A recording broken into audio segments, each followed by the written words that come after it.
Assalamualaikum warahmatullahi wabarakatuh. Selamat siang, salam sejahtera untuk kita semua. Salam merayu, salam untuk saudara semua yang ada di dalam maupun di luar negeri.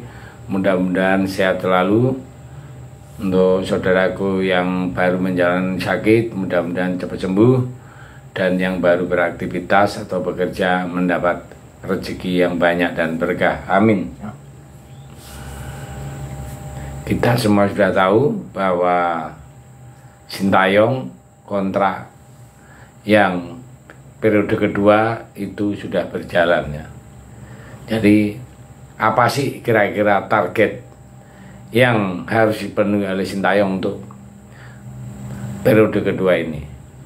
Jadi saat ini kita mikir yaitu gimana caranya supaya timnas bisa segera tembus ranking FIFA ya. Nah inilah targetnya adalah membawa timnas Indonesia masuk ke 100 besar ranking FIFA. Nah, itu target utamanya. Jadi apa yang terjadi setelah tembus ranking 100 FIFA? Nah, seperti kita tahu beberapa waktu lalu PSSI telah menetapkan target baru kepada pelatih timnas Indonesia, yaitu Sintayong. Usai memperpanjang kontraknya ya sebagai pelatih Garuda. Dalam klausul kontraknya sendiri, pelatih asal Korea ini bukan ditargetkan untuk wajib membawa timnas lolos ke Piala Dunia. Ya, jadi kalau lolos ya itu syukurlah. Kalau tidak ya nggak masalah karena target dari PSSI kepada Sintayong adalah membawa timnas ke ranking 100 besar dunia. Ya. Dan saat ini sih Indonesia sendiri masih menempati ranking 133 dunia. Dan di kali ini kita coba ulas ya, seberapa cepat Indonesia bisa mencapai ranking 100 FIFA dunia, dan apakah dampak signifikan yang terjadi jika target tersebut itu tercapai ya, kita belajar bersama-sama ya. Jadi pembahasannya bukan lolos ke Piala Asia, bukan juga juara di Piala Asia atau juara AFF ya. Jadi setelah memperbarui kontrak dengan Sintayong, PSSI telah membeberkan target yang diberikan kepada pelatih Korea tersebut, di mana salah satunya yakni membawa Indonesia berada di level 100. Nah, untuk mendapatkan target itu ya, pelatih yang memperpanjang kontraknya hingga Juni tahun 2027, yang berarti kontraknya diperpanjang selama 3 tahun ini, dapat dikatakan sebagai pengakuan atas kinerja Sintayong yang telah memberikan dampak positif bagi sepak bola Indonesia sejak 4 tahun silam yang telah berlalu ya.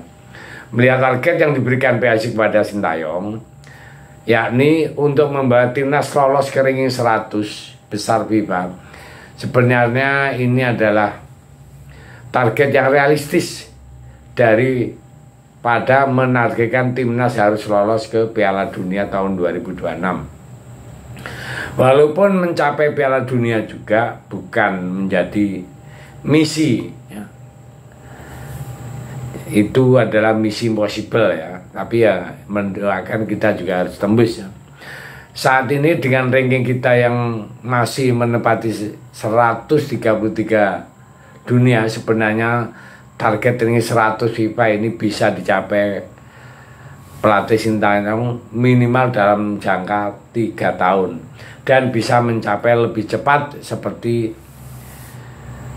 tahun-tahun yang kemarin ya. Ada langkah, dan ini suatu hal yang sangat ya impossible, tapi bisa juga ya, namanya bola itu bulat.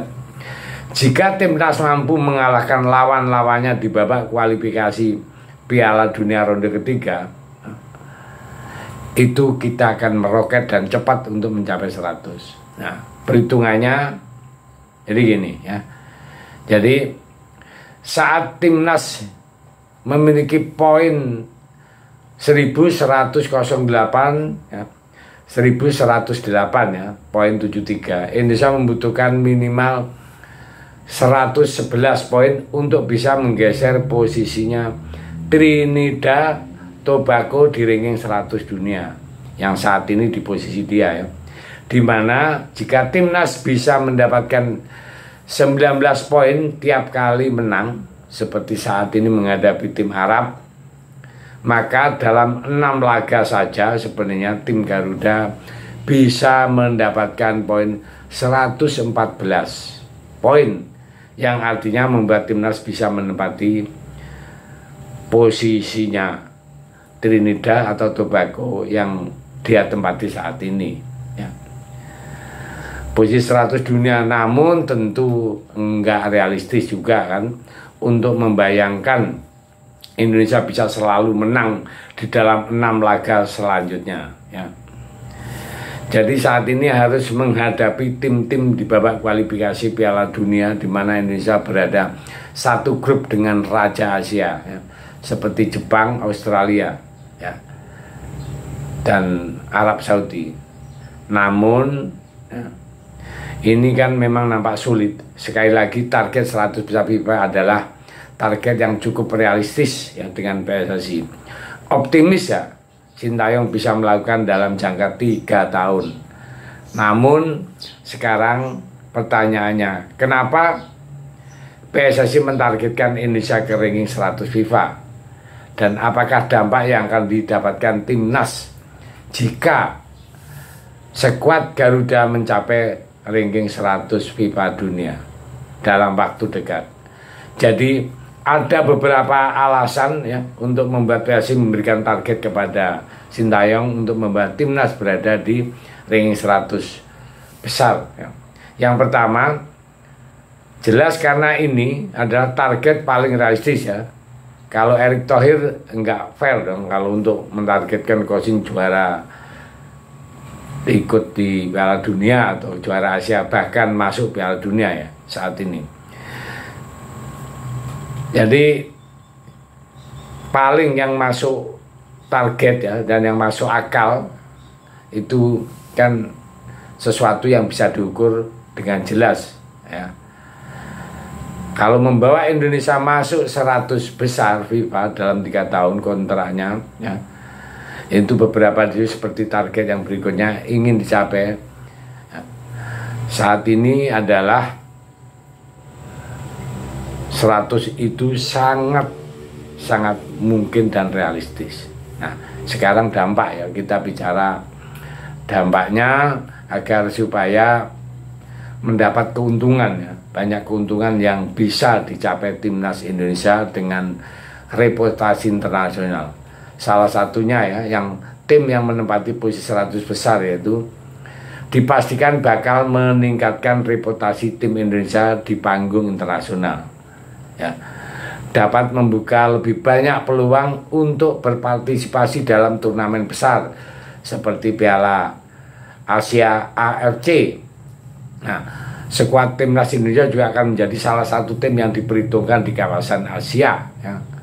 Sehingga cukup mudah bagi tim Indonesia untuk mencari lawan tanding untuk menggelar partai persahabatan. Dan reputasi yang kian membaik misalnya menghadapi tim-tim top Amerika Latin, top Asia, dan top Eropa. Dan perlu diketahui akan mendorong investasi atau sponsor memasukkan dananya atau berinvestasi di tim karena kita punya posisinya posisi 100 dunia. Dan yang lebih bagus lagi ada satu hal lagi, pemain-pemain keturunan Indonesia yang gritah pasti akan berbondong-bondong masuk ke tim kita ya. Seperti Calciole Romeni itu kalau rankingnya udah 100 saya pikir nggak sampai bulat sampai sekarang ya. Ya itulah beberapa keuntungan kalau Indonesia masuk ke 100 besar. Terima kasih. Merdeka.